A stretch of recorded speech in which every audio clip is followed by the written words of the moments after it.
Asgard Stories, Tales from Norse Mythology, read by Christopher Soulsby of Vikings, Voyages, and Adventures, Chapter 11, Baldur. Baldur was the best beloved of all the gods. Odin was their father and king.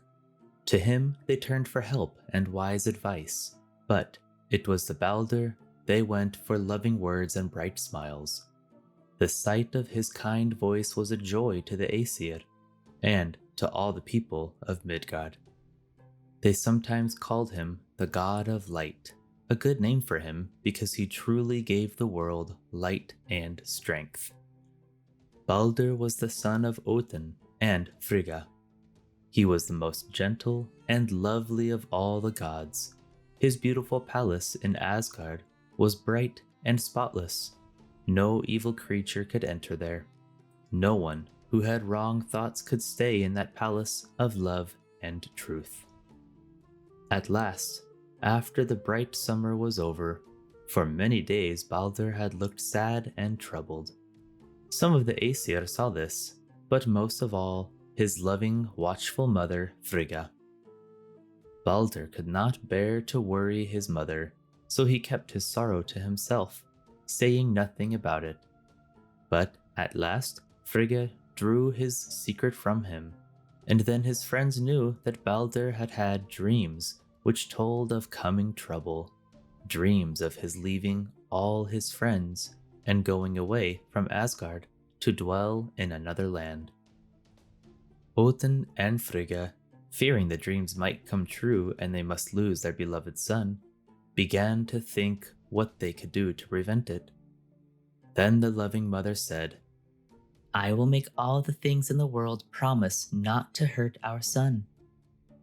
And so Queen Frigga sent out for everything in the whole world, and everything came trooping to Asgard, to her palace. All living creatures came from the land, from the water, and from the air. All plants and trees came, all rocks, stones, and even the metals under the earth, where the busy dwarfs worked. Fire came, and water, as well as all poisons and sickness. Everything promised not to harm the good Baldur, except one little plant called mistletoe, which was so small that Frigga did not send for it, feeling sure it could not do any harm. "Now I am happy once more," said the queen, "for our Baldur is safe." And she sat at peace in her beautiful palace, rejoicing that her dear son was free from all danger. But Odin, the wise Allfather, still felt uneasy, even after all these promises, fearing what might happen. So he took his 8-footed steed, Sleipnir, and rode forth from Asgard to the underworld to find Hela, the wise woman who ruled over that far-off land. She could tell everything that was going to happen, and she knew the names of all those who were coming to dwell with her. Odin was the only one wise enough to speak with Hela, for no one else knew the words that would call her forth from her dwelling. But when Odin called, she came to answer. "Tell me," said he, "for whom are you making ready this costly room?" "We make ready for Baldur, the god of light," replied Hela. "Who, then, will slay Baldur and bring such darkness and sorrow to Asgard?" Again the wise woman said, "It is Hodur, Baldur's twin brother, who will slay the sun god." And with these words she vanished. Sadly, Father Odin returned to Asgard and told his wife the words of Hela. But Frigga was not troubled in her heart, for she felt sure that nothing would hurt her dear son. One beautiful sunny day at the end of summer, the gods had all gone out to an open field beyond Asgard to have some sports. As they all knew that nothing could hurt Baldur, they placed him at the end of the field for a target, and then took turns throwing their darts at him. just for the fun of seeing them fall off without hurting him. They thought this was showing great honor to Baldur, and he was pleased to join in the sport. Loki happened to be away when they began to play, and when he came, was angry in his heart that nothing could hurt Baldur. "Why should he be so favored? I hate him," said Loki to himself, and began at once to plan some evil.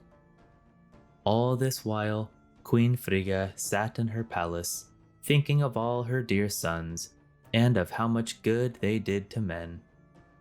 As she sat thus, thinking and spinning with her hands, there came a knock at the door. The queen called, "Come in!" and an old woman stood before her.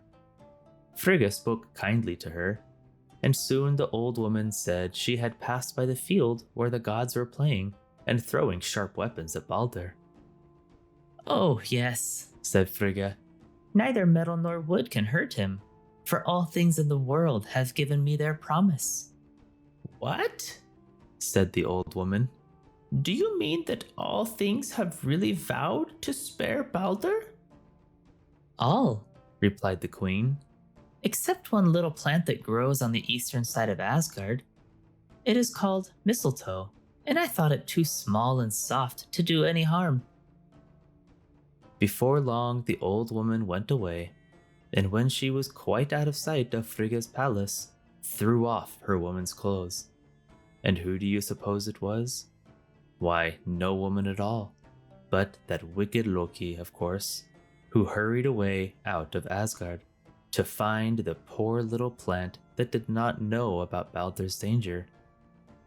When he came to the place where the plant grew, Loki, cutting off a branch, quickly made a sharp arrow, which he carried back to the playground, where the Æsir was still at their game, all but one, Hötr, the god of darkness, Baldur's blind twin brother.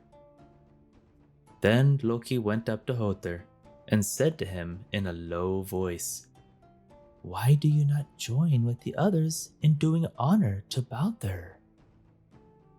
"I cannot see to take aim, you know, and besides I have no weapon," said Hötr. "Come then, here is a fine new dart for you, and I will guide your hand," whispered wicked Loki.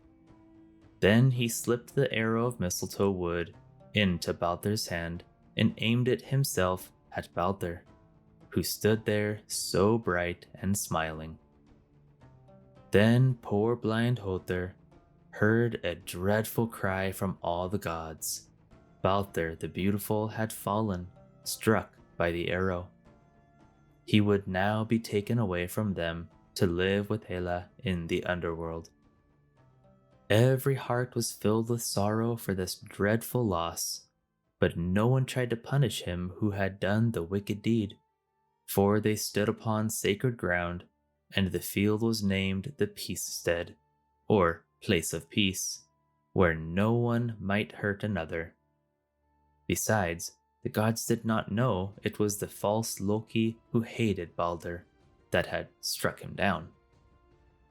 When Frigga heard the sad news, she asked who would win her love by going to the underworld and begging Hela to let Baldur come back to them.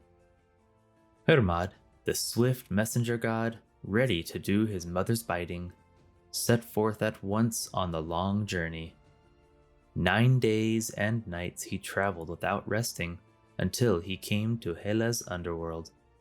There he found Baldur, who was glad to see him, and sent messages to his friends in Asgard. Hela said Baldur might return to them on one condition, that every living creature and everything in the world must weep for him. So Hermod hastened back to Asgard, and when the Æsir heard Hela's answer, they sent out messengers over the world to bid all things weep for Baldur, their bright sun god. Then did the beasts and birds, the fishes, the flowers and trees, even stones and metals weep, as indeed we can see the teardrops come to all things when they are changed from heat to cold. As the messengers were coming back to Asgard, they met an old woman whom they bade weep. But she replied, "Let Hela keep Baldur down deep. Why should I care?"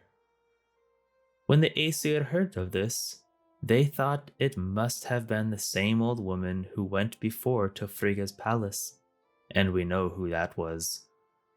And so, Baldur the Beautiful, Baldur the Bright, did not come back, and all the dwellers in Asgard were sad and sorrowful without him.